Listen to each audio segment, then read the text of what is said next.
ஆண்டவரும் இரட்சகருமாகிய இயேசு கிறிஸ்துவின் ஈடேற்ற நாமத்திலே உங்களை அனைவரையும் வாழ்த்துவதிலே நான் அதிக மகிழ்ச்சி அடைகிறேன். இந்த நாளிலும் ஆண்டவருடைய வார்த்தையை உங்கள் மத்தியிலே பகிர்ந்து கொள்ளும்படியாக ஆண்டவர் எனக்கு பாராட்டின கிருபையை நினைத்து ஆண்டவருக்கு நன்றி செலுத்துகின்றேன். நாம் செய்திக்கு வேலை செல்வதற்கு முன்பாக ஆண்டவருடைய சமூகத்திலே நம்மை தாழ்த்தி ஒப்பு கொடுப்போமா? கண்களை மூடி ஆண்டவர் நம்மோடு கூட பேசத்தக்கதாக, ஆண்டவரே என்னோடு கூட நீர் பேசும் ஆண்டவரேன்னு சொல்லி கேட்கும்பொழுது ஆண்டவர் கண்டிப்பாக நம்மோடு கூட பேசுகிற ஆண்டவர். இந்த செய்தியின் வேலை ஆண்டவர் நம்மோடு பேச விளைகிற ஒரு நேரம். இதை உணர்ந்தவளாக ஆண்டவரே என்னோடு கூட பேசுங்கன்னு சொல்லி உண்மையாக கேட்பீங்களா? அவர் பேசுகிற தெய்வம். அவருடைய வார்த்தையின் மூலமாக நம்மோடு கூட அவர் இடைபட விரும்புகிறார்.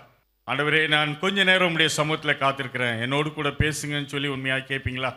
எந்த வேலை இருந்தாலும் எல்லாவற்றையும் ஒதுக்கி வைத்து விட்டு, ஒருவேளை செல்லு இருந்தாலும் செல்லை நீங்கள் ஆஃப் பண்ணி வச்சுட்டு ஆண்டுடைய சமூகத்தில் ஆண்டவரே நம்முடைய வார்த்தைகளை கேட்கிறேன், என்னோடு கூட பேசுங்கன்னு சொல்லி உண்மையாக கேட்பீங்களா? வாஞ்ச உள்ள ஆத்துமா தான் திருப்தியாகுன்னு சொல்லி வேதத்தில் நம்ம வாசிக்கிறோம். ஆண்டவரே என்னுடைய ஆத்துமாவை திருப்தியாக்கும் உடைய வார்த்தையினாலேன்னு சொல்லி கேட்பீங்களா? இதோ வாசற்படியில் நின்று தட்டுகிறேன், ஒருவன் சத்தத்தை கேட்டு திறந்தால் அவனுக்குள்ளே நான் பிரவேசித்து அவனுக்குள்ளே வாசம் செய்வேன் என்று சொல்லி ஆண்டவர் சொல்கிறார். ஆண்டவர் உங்களோடு கூட பேச உங்களை அருகாமையிலே நின்று கொண்டிருக்கிறார். உங்களை உண்மையாய ஆண்டவருக்கு ஒப்பு கொடுப்பீங்களா? ஆண்டவரே சொல்லும், அடியேன் கேட்கிறேன்னு சொல்லி சாமுவேல் சொன்னது போல, ஆண்டவரே நீர் என்ன சொல்கிறீரோ அதுக்கு நான் அப்படியே கீழ்ப்படுகிறேன்னு சொல்லி கேட்பீங்களா? கர்த்தாவே என்னுடைய வாயின் வார்த்தைகளும் இதை கேட்கிற அனைவருடைய இருதயத்தின் எண்ணங்களும் உம்முடைய சமூகத்திலே உமக்கு பிரீதியாய் இருப்பதாக. ஆமென். கிறிஸ்துவுக்குள் பிரியமானவர்களே, இந்த நாளில் உங்களோடு கூட நான் பகிர்ந்து கொள்கிற வேத வசனம் சங்கீதங்களின் புஸ்தகம் 36 அதிகாரம் 7 வசனம். சங்கீதம் 36:7. பாருங்க, தேவ கிருபையை குறித்து தான் இந்த நாளில் உங்களோடு கூட நான் பகிர்ந்து கொள்ளவிருக்கிறேன். தேவனே உம்முடைய கிருபை எவ்வளவு அருமையானது, அதனால் மனுபுத்திரர் உமது சட்டையின் நிழலிலே வந்தடைகிறார்கள். கர்த்தருடைய கிருபை அவ்வளவு அருமையானது. வேதத்திலே அவருடைய கிருபையை குறித்து நீங்கள் வாசிக்கும் பொழுதெல்லாம் மனதில் ஒரு பெரிய சந்தோஷம், ஒரு சமாதானத்தை நீங்கள் உணர்வதை எல்லாரும் அறிந்து கொள்ளலாம். இதை தான் 2 கொரிந்தியர் 13 அதிகாரம் 14 வசனத்திலே ஒருவேளை தேவ செய்தியாளர்கள் செய்தியை முடித்து கடைசி ஆசீர்வாதம் சொல்லும் போது இந்த வார்த்தையை பயன்படுத்துவார். 2 கொரிந்தியர் 13:14. பாருங்க, கர்த்தராகிய இயேசு கிறிஸ்துவினுடைய கிருபை எவ்வளவு முக்கியமானது இல்லை? அந்த ஆசீர்வாதத்திலே அந்த கிருபையை முதல்ல வைத்திருக்கிறாங்க. இன்னைக்கு ஆண்டவருடைய பிள்ளைகளாக இருக்கிற நாம் ஆண்டவருடைய கிருபையை எப்படியாய் நாம் பெற்றுக்கொண்டு இருக்கிறோம் என்பதை நாம் அறிந்து கொள்ள அழைக்கப்படுகிறோம். கிருபைனா ஒரு கண்ணால் அதை பார்க்கவே முடியாது, ஆனால் அதை நம்ம உணரதான் வேண்டும். அதை தான் ஆண்டவர் இந்த நாளிலே உங்களுக்கும் எனக்கும் கற்றுக் கொடுக்க அவர் விரும்புகின்றார். தேவ கிருபை நம்மை சூழ்ந்து பாதுகாக்கிறதுன்னு சொல்லி வேதம் சொல்லுகிறது. தேவ கிருபை நமக்கு அடைக்கலமாய் இருக்கிறது என்று சொல்லி வேதம் சொல்லுகிறது. தேவ கிருபை நம்மை தாங்குகிறது என்று சொல்லி வேதம் சொல்லுகிறது. அந்த கிருபையை குறித்து நம்ம பார்க்கும் பொழுது அதுக்கு ஒரு டெஃபினேஷன் உண்டு. தகுதி இல்லாதவர்களுக்கு கிடைக்கிறது தான் கிருபை என்று சொல்லி நம்ம பார்க்குறோம். நம்ம ஒரு உண்மையாக அதை உணர்ந்து கொள்வோம் என்று சொன்னால் வசனம் இப்படியாய் சொல்கிறது, நாம் பாவிகளாயிர்களே கிறிஸ்து நமக்காக மரித்ததினாலே அவருடைய அன்பு வெளிப்பட்டது. இதுதான் தேவ கிருபை. நாம் அதுக்கு தகுதியே இல்லை, ஆனால் நமக்காக அவர் தன்னுடைய உயிரையே அவர் கொடுத்தார். இதுதான் தேவ கிருபை என்பதை நாம் உணர்ந்து கொள்ள அழைக்கப்படுகிறோம். அது மாத்திரம் அல்ல, அவர் நம் மீது வைத்த அன்பு பாராட்டினு நம்மை ராஜாக்களும் ஆசாரியர்களுமாக மாற்றினது அவருடைய கிருபையில்.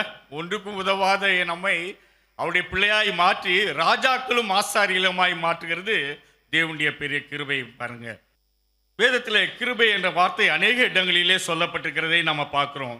அது கேட்கும் பொழுதே நம்முடைய இருதயத்தில் ஒரு பரவசம் வரும், ஒரு மனதிலே ஒரு மகிழ்ச்சியை நாம் காணலாம். கர்த்தர் ஆதாமுக்கு பாராட்டினது பெரிய கிருபையில். இந்த உலகத்தை எல்லாம் படைத்து அதை ஆண்டு கொள்ளும்படியாக அவனுக்காக கொடுத்தார். இது தேவ பெரிய கிருபை என்பதை நாம் உணர்ந்து கொள்ள அழைக்கப்படுகிறோம். அது மாத்திரம் இல்ல, நோவாவுக்கு கர்த்தருடைய கண்களிலே கிருபை கிடைத்தது என்று சொல்லி பார்க்கிறோம்.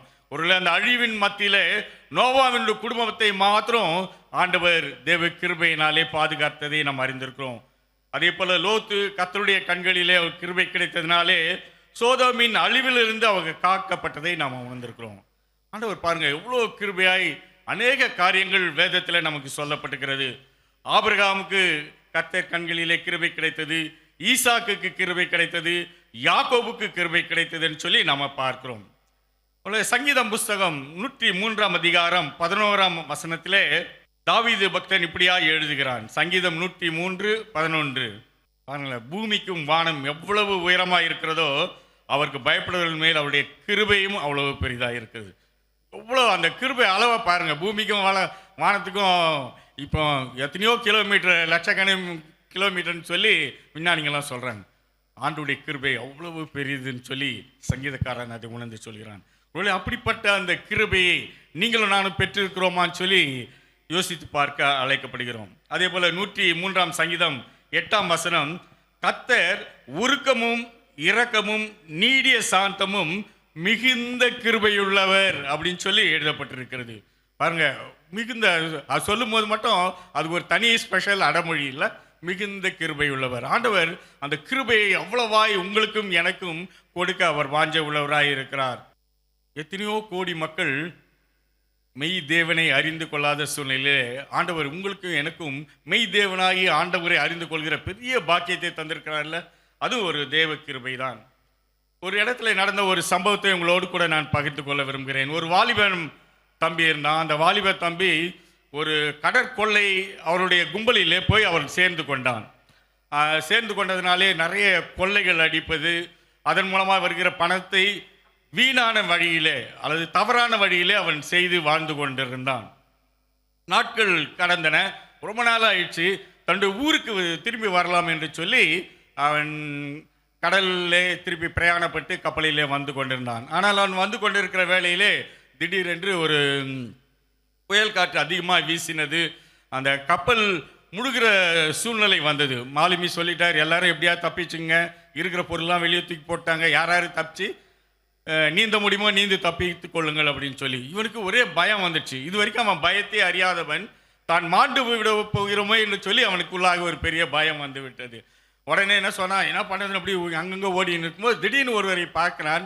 அவன் பார்த்தோன்னே அவனோடு கூட பள்ளியிலே படித்த ஒருவர் அங்கே இருந்தார். உடனே பார்த்தோன்னே 2 பேர் ஃப்ரெண்ட்ஸ், என்னன்னா எனக்கு ரொம்ப பயமாக இருக்குது, நான் இறந்துடுவேன் போல இருக்கு இந்த புயலில் மாட்டி அப்படின்னு சொன்னானா.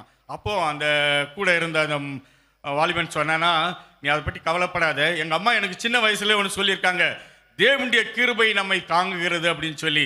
2 பேரும் சேர்ந்து நம்ம ஜெபிக்கலாம். ஆண்டவர் இவனுக்கு அதை பற்றி ஒன்றும் தெரியாது, ஆனால் நீ சொல்லி ஜெபி, தேவனே உடைய கிருபையினாலே என்னை தாங்குன்னு சொல்லி 2 பேரும் அந்த இடத்துல முழங்கால் படி இட்டு ஜெபிக்க ஆரம்பித்தார்கள். புயல் காற்று ரொம்ப வீசினது, கப்பல் ஒரு இடத்துல மோதி உடைந்து சுக்குநூலாய் ஆகிட்டது. ஆனால் இவங்க தொடர்ந்து ஜெபித்து கொண்டே இருந்தார்கள்.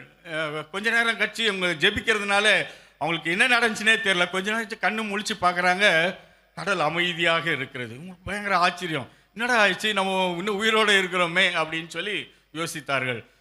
கொஞ்ச நாளில் அந்த கப்பலில் இருக்க ஒரு பகுதியில் இவர்கள் இருந்தார்கள். பத்திரமா அந்த இடம் மொத்தம் மிதந்து கொண்டே இருந்தது. இதில் அவர்கள் இருந்தார்கள்.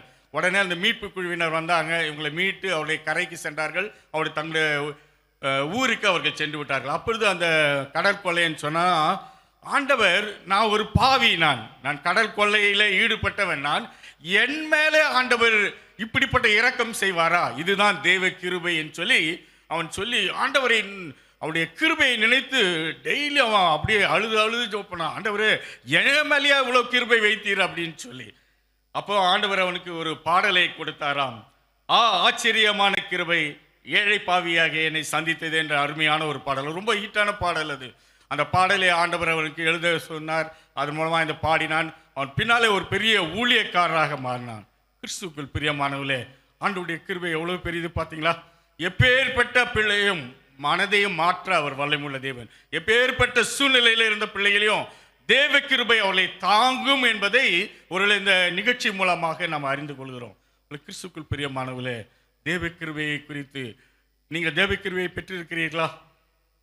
தேவ கிருபை ரொம்ப ஆச்சரியமானது, அது ரொம்ப முக்கியமானது என்பதை நீங்களும் நானும் உணர்ந்து கொள்ள அழைக்கப்படுகிறோம்.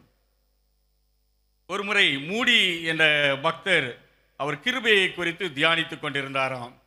அவர் தியானித்துக் கொண்டிருக்கும் போதே அவரால் அடக்கவே முடியலை. பரவசத்தில் ஆண்டவருடைய கிருபையை நினைத்து அவ்வளோ துதித்து துதித்து அவர் பாடிக்கொண்டிருந்தாராம். திடீரென்று அவர் பக்கத்தில் ஒரு குதிரை இருந்தது. அந்த குதிரையில் ஏறி வேகமாக அவர் புறப்பட்டு சென்று கொண்டே இருந்தாராம். போன வழியிலே ஒரு காவலர் அந்த பகுதியிலே நின்று கொண்டிருந்தார். குதிரையை நிறுத்தினார். ஓடி போய் அந்த காவலரை தட்டி, நீ தேவ கிருபையை குறித்து நீ அறிந்திருக்கிறாரான்னு அவருக்கு என்னன்னே தெரியல, என்னன்னு புரியல. அப்போ அவர் சொன்னாராம், இன்றைக்கு நான் தேவ கிருபையினாலே ஆண்டவருடைய பிள்ளையாய் நான் இருக்கிறேன். இன்னைக்கு நீயும் ஆண்டவருடைய பிள்ளையாய் நீ மாறப்போகிற, இது தேவனுடைய கிருபை. நாளை தினத்தில் நீங்களும் நானும் சென்று நம்ம ஜெபித்து அநேகரை ஆண்டவருக்குள்ளாய் வழி நடத்த போகிறோம், இது தேவனுடைய கிருபையினராம். அவருக்கு ஒன்றுமே புரியல. அவரோடு கூட சேர்ந்து அந்த கிருபையை குறித்து அநேக காரியங்களை அந்த பக்தர் பேசிக்கொண்டே இருந்தாராம். கொஞ்ச நாளில் 2 பேரும் ஒன்றாக இணைந்து அவர்கள் ஜெபிக்க ஆரம்பித்தார்கள். ஆண்டவரை ஏற்றுக்கொண்டார். அவருடைய வாழ்வில் ஒரு பெரிய மாற்றத்தை அவர் பெற்றுக்கொண்டார் அந்த காவலர். கிறிஸ்துவுக்குள் பிரியமானவர்களே, தேவ கிருபை அளவில்லாமல் அதை நிரப்புகிற காரியங்கள். ஒருவேளை அதை உண்மையாய் உணரும் பொழுது நம்ம இருக்கிற நிலையில சும்மா இருக்கவே மாட்டோம். ஆண்டவருக்காக ஏதாவது செய்ய வேண்டும் சொல்லி நமக்குள்ளாக ஒரு பெரிய எண்ணம் வரும், செயல்பாட்டிலே போகிறோம். பாருங்க, இந்த மூடி பக்தன் அப்படிதான். ஆண்டவரை குறித்து, ஆண்டவருடைய கிருபை குறித்து யாருக்காவது சொல்லிவிட வேண்டும் என்று சொல்லி வாஞ்சோடு சென்று அந்த காவலரை ஆண்டவர் பக்கமாய் திருப்பினதை நாம் பார்க்கிறோம். கிறிஸ்துவுக்குள் பிரியமானவர்களே, இன்றைக்கு உங்களுடைய என்னுடைய வாழ்க்கை எப்படி இருக்கிறது என்பதை நாம் அறிந்து கொள்ள அழைக்கப்படுகிறோம். ஆண்டவருடைய சமூகத்தில் நீங்களும் நான் ஆண்டவர் உண்மையாய் ஒப்பு கொடுக்கும் பொழுது ஆண்டவர் பெரிய காரியங்களை உங்களிலும் என்னிலும் செய்ய அவர் வல்லமுள்ள தேவனாய் இருக்கிறார். ஒருத்தர் சொன்னார், 3 காரியங்கள் ரொம்ப ஆச்சரியமான ஒரு காரியங்கள் சொல்லி.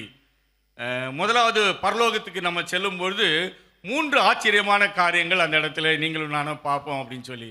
என்ன அப்படின்னா, முதல்ல நம்ம யாரெல்லாம் பரலோகம் வரமாட்டோம்னு நினச்சோமோ அங்கே இருப்பாங்க. இது தேவனுடைய கிருபை அப்படின்னு சொன்னார்.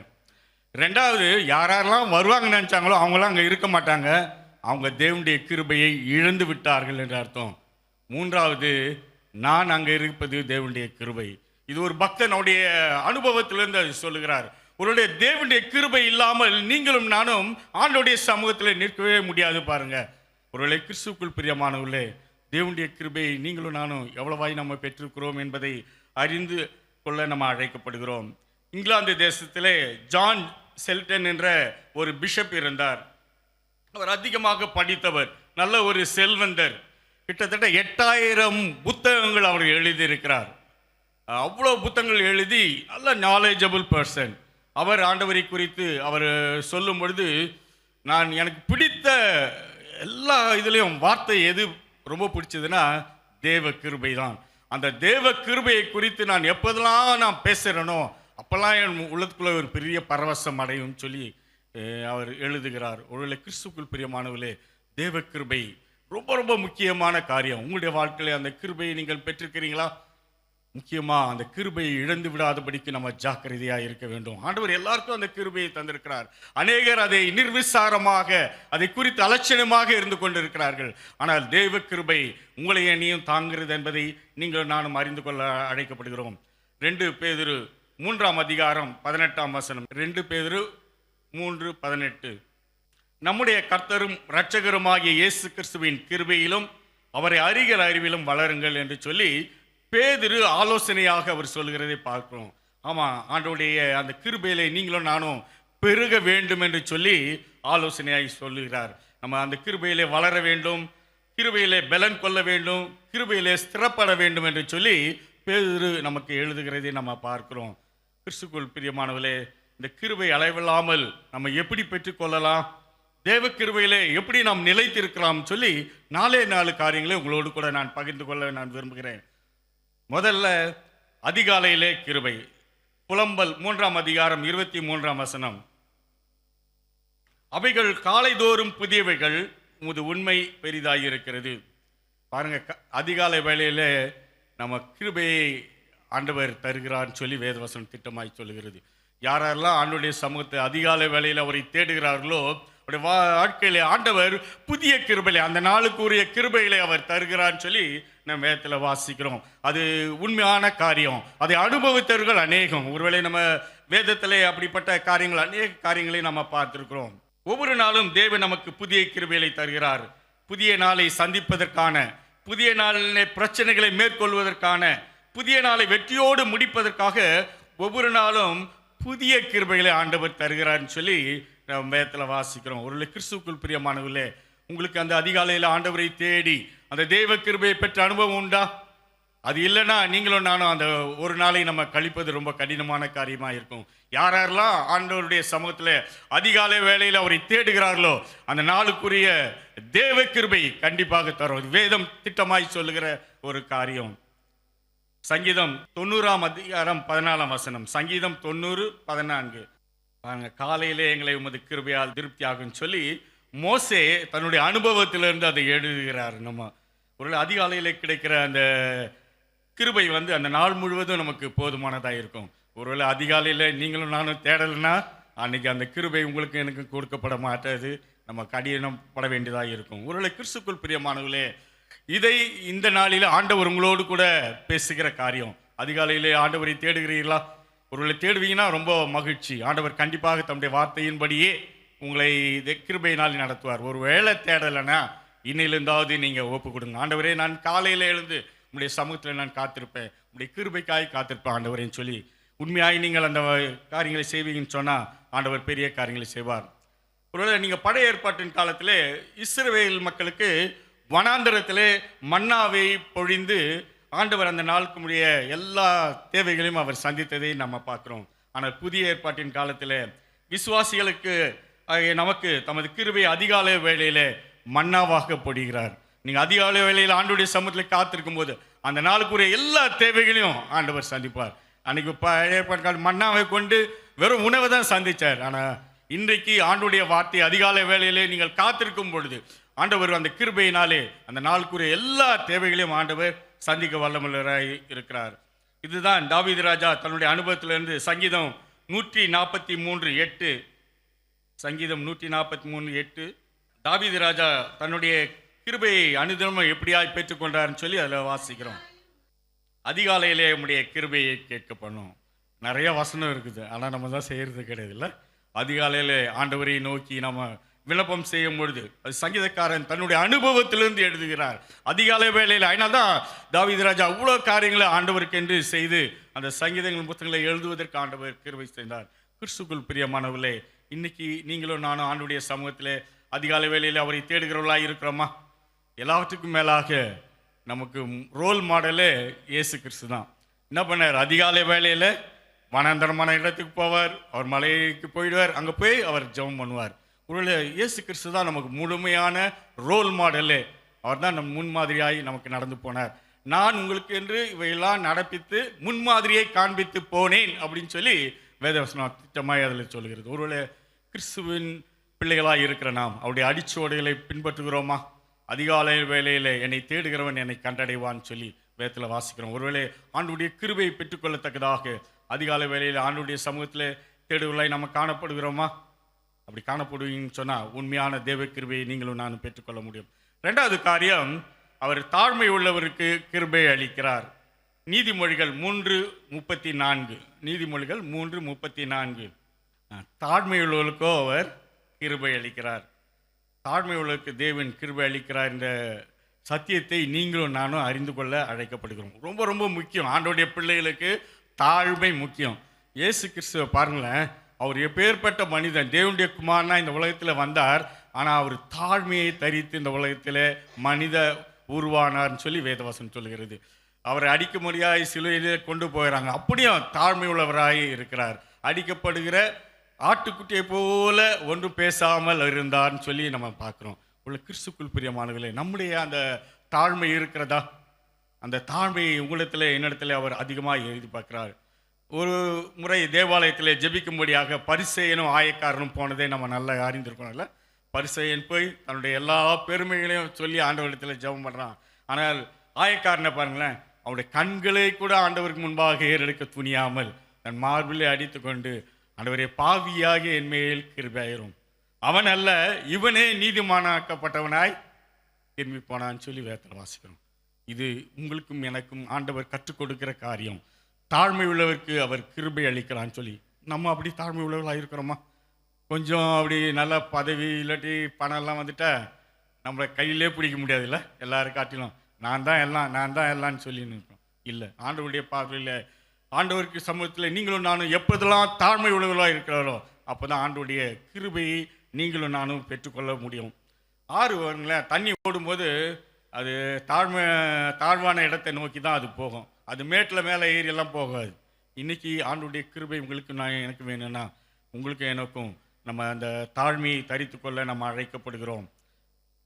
ஆண்டவருடைய சமூகத்தில் ஆண்டவருடைய பிள்ளைகள் மத்தியில் நம்ம ஆண்டவரே என்னை தாழ்மையாக்கும், ஆண்டவரே எனக்கு தாழ்மையின் எண்ணத்தை தாங்கன்னு சொல்லி உண்மையாய் நீங்களும் நானும் கேட்போம்னு சொன்னால் ஆண்டவர் அப்போ தான் உங்களுக்கு எனக்கும் அந்த கிருபையை தருவார். மரியாளுடைய வாழ்க்கையிலே நம்ம பார்ப்போம்னு சொன்னால் அவர் எவ்வளவாய் தாழ்த்தி நான் உமக்கு அடிமை அப்படின்னு சொல்கிறார். ஆனால் தான் ஆண்டவர் அவருடைய இதில் பிறக்கிறதை நம்ம அறிந்திருக்கிறோம். ஒருவேளை ஆண்டவருடைய சமூகத்தில் நம்ம அந்த தாழ்மைப்பட்டிருக்கிறோமா?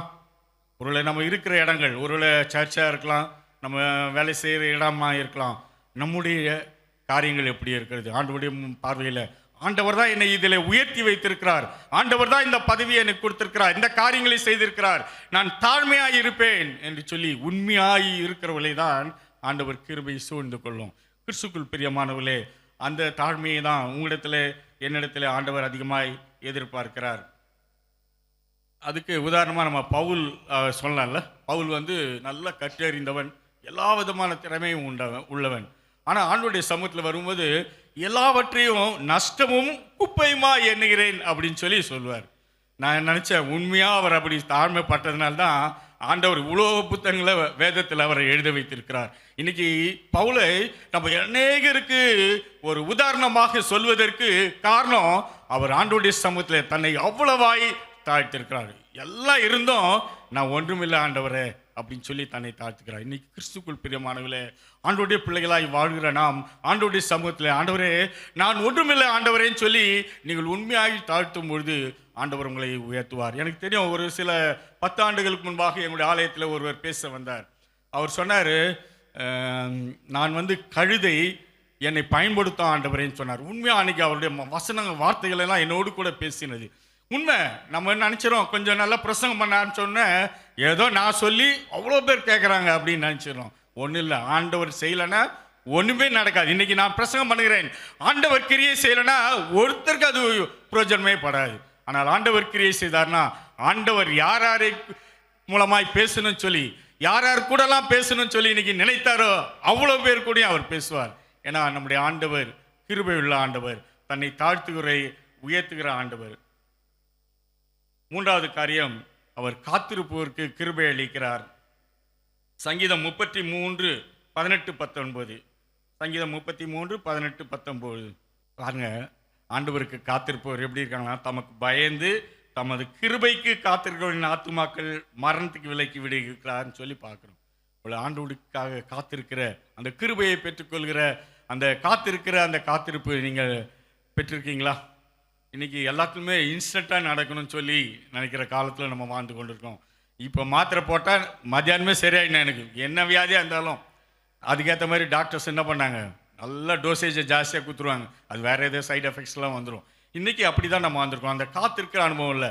எனக்கு நல்லா ஞாபகம் இருக்குது, நான் ஒரு 25 ஆண்டுகளுக்கு முன்பாக ஒரு டாக்டர்கிட்ட போனேன். அவர் கொடுப்பார் எவ்வளோதுன்னா மைல்டு டோசேஜ், அது 3 நாள் சாப்பிடணும். அது சரியாகலன்னா தான் அடுத்த இதுக்கே போவார். அந்த மைல்டில் அது சரியாயிடும் நம்மளுக்கு, நம்ம உடம்பு அப்படி இது இன்றைக்கி. ஆனால் நம்ம அந்த காத்திருக்கிற அனுபவத்தை ஆண்டவருடைய பிள்ளைகளாய் நாம் பெற்றுக்கொள்ள வேண்டும் சொல்லி வேதம் நமக்கு திட்டமாய் சொல்லுகிறது. உங்களுக்கு அந்த அனுபவம் இருக்கிறதா? காத்திருக்கிற ஆண்டவருடைய உங்களுடைய சமூகத்தில் நான் காத்திருக்கிறேன், நீர் எப்படி உமக்கு கிருபையை அளிக்கிறீரோ அது வரைக்கும் உங்களுடைய சமூகத்தில் நான் காத்திருக்கிறேன் என்று சொல்லி சொல்லுகிற அந்த அனுபவத்தை நீங்கள் பெற்றிருக்கிறீங்களா? ஒருவேளை அன்னாளுடைய வாழ்வில் ஆண்டவருடைய சமூகத்தில் அனுதினமும் போய் அவர் காத்திருந்தாலாம். அனுதினமும் போய் காத்திருக்கிற, ஒரு நாள் போய் ஜெபம் பண்ணி ஆண்டவரே எனக்கு தரலையே அப்படின்னு சொல்லி கேட்கறதில்ல. ஆண்டவருடைய சமூகத்தில் அப்படி காத்திருக்கிற அந்த அனுபவத்தை பெற்றுக்கொள்ளணும். அப்பதான் ஆண்டவர் பெரிய ஆசீர்வாதத்தை தந்துவார். காத்திருக்குதல் இருதயத்தை இழைக்க பண்ணும். ஆனால் விரும்பினது வரும்போதோ ஜீவ விருச்சம் போல இருக்கும். நம்ம அதை விட்டுறோம். நம்ம உடனே இன்ஸ்டண்ட்டாக கிடைக்கணும்னு நினைக்கிறோம். அப்படி இல்லை. ஆண்டவர் சில காரியங்களை காத்திருக்க பண்ணுவார். அது ஆனால் நம்ம நினைக்கிறதை காட்டிலும் பெரிய ஆசீர்வாதமாய் அமையும். அப்படிப்பட்ட அனுபவங்களை நீங்களும் நானும் பெற்றுக்கொள்ள வேண்டும் சொல்லி அவர் சொல்லுகிறார். சங்கீதம் 23:6, என் ஜீவனுள்ள நாளெல்லாம் நன்மையும் கிருபையும் என்னை தொடரும், நான் கர்த்தருடைய வீட்டிலே நீடித்த நாட்களாய் இருப்பேன். பாருங்க, ஆண்டவருடைய கிருபை எப்படி பாருங்க, காத்திருந்தனால என் ஜீவனுள்ள நாளெல்லாம் நன்மையும் கிருபையும் நம்மை தொடரும். அதை தான் ஆண்டவர் உங்களிடத்தில் விரும்புகிறார். நம்ம ஜீவனுள்ள நாளெல்லாம் ஆண்டவருடைய கிருபையினாலே நிறைய பெற்றிருக்க வேண்டும் சொல்லி ஆண்டவர் விரும்புகிறார். உங்களுக்கு கிறிஸ்துவுக்குள் பிரியமானவர்களே, நீங்களும் அது விரும்புகிறீங்களா? விரும்பணும்னா ஆண்டவருக்கு காத்திருக்கிற அந்த அனுபவத்தை பெற்றுக்கொள்ளுங்க. காத்திருக்கும் பொழுது ஆண்டவர் கிருபையை பெருக பண்ணுகிறார். 4வது, ஸ்தோத்திரத்தினாலே கிருபை பெருகும். 2 கொரிந்தியர் 4:15. 2 கொரிந்தியர் 4:15 பாருங்க. ஸ்தோத்திரத்தினாலே கிருபை பெருகிறதுன்னு சொல்லி வேதவசனம் திட்டமாய் சொல்கிறது. கிறிஸ்துவுக்குள் பிரியமானவர்களே, உங்களுக்கு எனக்கு அந்த அனுபவம் உண்டா? ஆண்டோடைய பிள்ளைகளாய் அழைக்கப்பட்டிருக்கிற நாம், ஆண்டோடைய பிள்ளைகளாக வாழ்ந்து கொண்டிருக்கிற நாம், அந்த ஸ்தோத்திரத்தினாலே கிருபை பெருகும் என்பதை அந்த அனுபவத்துக்குள்ளாய் நீங்களும் நானும் கடந்து செல்ல நம்ம அழைக்கப்படுகிறோம். ஒருவேளை அந்த கிருபையை நீங்களும் நானும் பெற்றுக்கொள்ளனா அதை இழந்து போகிறவர்களாய் காணப்படும். ஒரு சகோதரி இருந்தாங்க. அவங்களுடைய வாழ்வில் அவங்க ரொம்ப ஏழ்மையான சகோதரி. ஆனால் ஆண்டவரை எப்பொழுதும் துதித்து கொண்டே இருப்பார்கள். ஒரு ஆலயத்திலே ஒரு பெண்கள் ஐக்கிய சங்கம் உண்டு. அதிலே அவர்கள் எப்பொழுது அவர்கள் அந்த ஜபத்திலே கூடுகிறார்களோ அப்போதெல்லாம் ஆண்டவரை ரொம்ப ஸ்தோத்தரித்து கொண்டே இருப்பாங்க. அந்த பெண்கள் ஐக்கிய சங்கத்தில் இருக்கிறவங்களாம் ஒரே சிரிப்பாங்க. இவங்க ரொம்ப ஏழை, இவ்வளோ கஷ்டத்தில் இருக்கிறாங்க, இவங்க சும்மா துவச்சி நினைக்கிறாங்களே, எதுவுமே நடக்கலையே அப்படின்னு சொல்லி அவளை மனதில் அவர்கள் நினைத்து கொள்வார்களாம். நாட்கள் கடந்தோடினது. ஆனால் அவருடைய வாழ்வில் ஆண்டவர் பெரிய மாற்றத்தை கட்டளையிட்டார். திடீர்னு சொல்லி அவருடைய மகனுக்கு ஃபாரினில் வேலை கிடைத்தது, நல்ல நிலைமைக்கு ஆகிட்டாங்க, நல்ல வீடு வாங்கிட்டாங்க, எல்லாம் மாறிடுச்சு. அப்போ அந்த பெண்கள் ஐக்கிய சங்கம்லாம் கூடி ப்ரேயர் பண்ணும்போது சொன்னாங்களாம், நாங்கள் உண்மையாக அந்த சகோதரிட்ட சொன்னாங்களாம், நாங்கள் இப்படிலாம் நினைச்சோம், நீங்கள் இவ்வளோ ஏழையாக இருக்கிறீங்களே, இவ்வளோ ஸ்தோத்திரம் சொல்றீங்களே, ஆண்டவர் ஒன்றுமே உங்கள் வாழ்க்கையில் செய்யலையே அப்படின்னு சொல்லி நாங்கள்லாம் மனசில் நினச்சோம். ஆனால் அது தவறு. ஆண்டவர் ஸ்தோத்திரத்தில் கிருபையை பெருக பண்ணுகிறார். அதுக்கு நீங்க சாட்சிகள், நாங்கள் அதுக்கு சாட்சியாய் அதை சொல்லுகிறோம் என்று சொல்லி அந்த பெண்கள் ஐக்கிய சங்கத்திலே அதை பகிர்ந்து கொண்டாங்களாம். கிறிஸ்துக்குள் பிரியமானவர்களே, இன்னைக்கு நம்ம அந்த ஸ்தோத்திரம் செய்து அந்த கிருபையை பெற்றுக்கொள்கிறவர்களாய் காணப்படுகிறோமா? ஸ்தோத்திர பலிகள் எவ்வளோ இருக்குல்ல. எப்போதும் நிறைய பேர் நான் பார்த்துருக்கேன், ஸ்தோத்திரம் சொல்லிக்கொண்டே இருப்பார்கள். கண்டிப்பாக ஆண்டோடைய கிருபையை அவர் வேத வசனத்தின்படி அவர் பெருக பண்ணுவார். சொல்ல அப்படி ஸ்தோத்திரம் பண்ணலைன்னா என்ன நடக்கும்னு சொல்லி ரோமர் 1:21 24 வரைக்கும் நம்ம எல்லாம் பொறுமையாக வாசிப்போம். ரொம்ப முக்கியமானது. ஒருவேளை நீங்களும் நானும் அப்படி ஸ்தோத்திரம் சொல்லலை அப்படின்னா அந்த கிருபையை இழந்து போவர்களாய் காணப்படும். அந்த வசனத்தின் மூலமாக இதை நம்ம அறிந்து கொள்ளலாம். அவர்கள் தேவனை அறிந்தும் அவரை தேவன் என்று மகிமைப்படுத்தாமலும் ஸ்தோத்திரியாமலும் இருந்து தங்கள் சிந்தனையினாலே வீணரானார்கள். வீணராயிடுவாங்க. ஸ்தோத்திரம் பண்ணலைன்னா வீண், அவ்வளோதான். உணர்வில்லாத அவருடைய இருதயம் இருள் அடைந்தது. அவர்கள் தங்களை ஞானிகள் என்று சொல்லியும் பைத்தியக்காரராகி அழிவில்லாத தேவனுடைய மகிமையை அழிவுள்ள மனுஷர்கள், பறவைகள், மிருகங்கள், ஊரும் பிராணிகள் ஆகிய இவைகளுடைய ரூபங்களுக்கு ஒப்பாக மாறினார். எவ்வளோ இதான் சொல்கிறாங்க. ஆண்டவருடைய கிருபையை இழந்து போகிறவர்கள், ஆண்டவரை ஸ்தோத்திரியாமல் அதை இழந்து போவருடைய வாழ்வில் எப்படிப்பட்ட காரியங்கள் நடக்கும்னு சொல்லி பவுல் ரோமபுரிக்கு எழுதும்போது அதை குறித்து அவர் அப்படியாய் சொல்கிறார். இது நிமித்தம் அவர்கள் தங்கள் இருதயத்துள்ள இச்சையினாலே ஒருவரோடொருவர் தங்கள் சரீரங்களை அவமானப்படுத்தத்தக்கதாக தேவன் அவளை அசுத்தத்திற்கு ஒப்பு கொடுத்தார். அப்போ ஸ்தோத்திரம் எவ்வளோ முக்கியமானது இல்லை? இன்னைக்கு ஸ்தோத்திரம் சொல்கிறோமா? எல்லா காரியங்களிலும் ஆண்டவர் எல்லாம் நல்லா செஞ்சு நிற்கும் போது நல்லா ஸ்தோத்திரம். கொஞ்சம் ஏதாவது பிரச்சனை வரக்கூடாது, அவ்வளோதான். அதுக்கு மாறுதரமாக என்னென்ன சொல்ல முடியுமோ எல்லாம் சொல்லணும். இல்லை அட்லீஸ்ட் ஸ்தோத்திரம் சொல்கிறது யார் நிறுத்திடுவோம். இல்லை, கிறிஸ்துவுக்குள் பிரியமானவர்களே, ஆண்டவர் உங்களிடத்தில் என்னிடத்தில் அவர் எதிர்பார்க்கிறது ஸ்தோத்திரத்தினாலே கிருபை பெருகும் சொல்லி இன்னைக்கு வேதவசன் சொல்லுகிற வார்த்தையின்படி யாரெல்லாம் ஆண்டவரை எக்காலத்திலும், அப்படிதான் சங்கீதக்காரன் சொல்லலாம், ஆண்டவர் எக்காலத்திலும் ஸ்தோத்திரிப்பேன், அவர் துதி எப்போதும் என் வாயில இருக்கும். அதுதான் அனுபவம். எப்பேற்பட்ட தாவீதுடைய வாழ்வில் எப்பேற்பட்ட சூழ்நிலை வந்தாலும் ஆண்டவரை அவர் துதிப்பதே, ஆண்டவரை ஸ்தோத்திரிப்பதிலே அவர் ஒருவரும் குறைந்து போல ஆண்டவர் தான் மீண்டும் அவரை ராஜாவாக்கினார். கிறிஸ்துக்குள் பிரியமானவர்களே, இன்னைக்கு ஆண்டவருடைய பிள்ளைகளாய் அழைக்கப்பட்டிருக்கிற நாம் தேவ கிருபையை எழுந்து போகாமல் அதை பெற்றுக்கொள்ள வேண்டும் சொல்லி ஆண்டவர் விரும்புகிறார். அந்த தேவ கிருபையை எப்படி நாம பெற்றுக்கொள்ளலாம் சொல்லி 4 காரியங்களே பார்த்தோம். சொல்லுங்க பார்க்கலாம். முதல் காரியம், அதிகாலையிலே கிருபையை ஆண்டவர் தருகிறார். 2வது, தாழ்மை உள்ளவர்களுக்கு அவர் கிருபை அளிக்கிறார். 3வது, காத்திருப்பவருக்கு அவர் கிருபை அளிக்கிறார். 4வது, சோத்திரம் செய்கிறவர்களுக்கு ஆண்டவர் கிருபை அளிக்கிறார். கிறிஸ்துக்குள் பிரியமானவர்களே, நீங்களும் நானும் அந்த ஆண்டவருடைய கிருபையை, தேவ கிருபையை பெற்றுக்கொள்ள வேண்டும் சொல்லி ஆண்டவர் விரும்புகிறார். அதனால தான் இன்னைக்கு உங்களோடு கூட அவர் பேசிக் கொண்டிருக்கிறார். இந்த வார்த்தை உங்களோடு கூட பேசிக் கொண்டிருக்கிறது காரணமே ஆண்டவர் உங்கள் மேல் வைத்த அன்பின் நிமித்தமாக. தேவ கிருபையை அவர்கள் இழந்து போகக்கூடாது. தேவ கிருபை இந்த நாளிலே நீங்கள் பெற்றுக்கொள்ள வேண்டும். இந்த 4 காரியங்களை செய்யும் பொழுது ஆண்டவர் கண்டிப்பாக உங்களுடைய வாழ்விலே, என்னுடைய வாழ்விலே அந்த கிருபையை தர வல்லமையுள்ளவராக இருக்கிறார். கிறிஸ்துக்குள் பிரியமானவர்களே, நீங்கள் ஆண்டவருக்கு ஒப்பு கொடுப்பீங்களா? ஆண்டவரே, எனக்கு அந்த தேவ கிருபையை தாங்க ஆண்டவரே, நான் முழுமையாக அந்த கிருபையை நான் இந்த நாளில் பெற்றுக்கொள்ள வேண்டும் ஆண்டவரே. என்னோடு கூட நீங்கள் பேசுவீங்களா? நான் இந்த வார்த்தைகளுக்கு கீழ்ப்படிய உங்களுடைய கிருபையை நான் பெற்றுக்கொள்ள எனக்கு உதவி செய்வீங்களான்னு சொல்லி உண்மையான மனதோடு கூட ஆண்டவருடைய சமூகத்தில் உங்களை தாழ்த்தும் பொழுது ஆண்டவர் கண்டிப்பாக உயர்த்துவார். கண்களை மூடி நாம் ஜெபிக்கலாமா? எங்கள் அன்புள்ள ஆண்டவரே, இந்த அருமையான வேலைக்காக நன்றியோடு துதிக்கிறோம், ஸ்தோத்திரிக்கிறோம் ராஜா. கர்த்தாவே, உம்முடைய கிருபையை அதிகாலை வேளையிலே எங்களுக்காக துணிக்க பண்ணுகிற தேவன், இந்த நாளிலே நாங்களும் தேவ கிருபையை பெற்று அனுபவிக்க வேண்டும் சொல்லி நீர் விரும்பி இந்த நாளில் எங்களோடு கூட உங்களுடைய வசனத்தின் மூலமாக எங்களோடு கூட நீர் பேசினதற்காக உமக்கு நன்றி செலுத்துகிறோம் ராஜா. நாங்கள் அதிகாலை வேளையில் உம்மை தேடும் பொழுது உங்களுடைய கிருபையை எங்களுக்காக கேட்க பண்ணுகிறவர், தாழ்மையாய் நாங்கள் இருக்கும்போது உங்களுடைய கிருபையை எங்களுக்காக தருகிற ஆண்டவர், காத்திருக்கும் பொழுது உங்களுடைய கிருபையை எங்களுக்காக தருகிற ஆண்டவர், ஸ்தோத்திரத்தினாலே உங்களுடைய கிருபையை எங்களுக்கு பெருக பண்ணுகிற ஆண்டவர். இந்த நாளில் இந்த 4 காரியங்களும் நாங்கள் செய்து நீர் எங்களுக்கு வைத்திருக்கிற அந்த தேவ கிருபையை நாங்கள் முழுமையாய் பெற்று அனுபவிக்க எங்களுக்கு நீர் உதவி செய்ய வேண்டும் சொல்லி நாங்கள் ஜெபிக்கிறோம். நீர் செய்வீர் ராஜா. உங்களுடைய சித்தத்தின்படி எதை கேட்டாலும் தருவேன்னு சொல்லி வாக்குறுத்திருக்கிற தேவன், இந்த காரியங்களை நீர் எங்களுடைய வாழ்வில் நீர் செய்வீர். அதனால தான் எங்களோடு கூட நீர் பேசியிருக்கிறீர். யாரெல்லாம் உங்களுடைய வார்த்தைக்கு கீழ்ப்படிந்திருக்கிறார்களோ உங்களுடைய வாழ்வில் அந்த கிருபையை அனுபவிக்க கர்த்தாவே நீர் உதவி செய்ய வேண்டும் சொல்லி நாங்கள் ஜெபிக்கிறோம். நீர் இப்படி செய்ய போவதற்காக நமக்கு நன்றி செலுத்துகிறோம். சகல துதி கன மகிமை மக்கே செலுத்துகிறோம். மீட்பர் இயேசுவின் மூலம் ஜெபம் கேளும் நல்ல பிதாவே, ஆமென். அல்லேலூயா.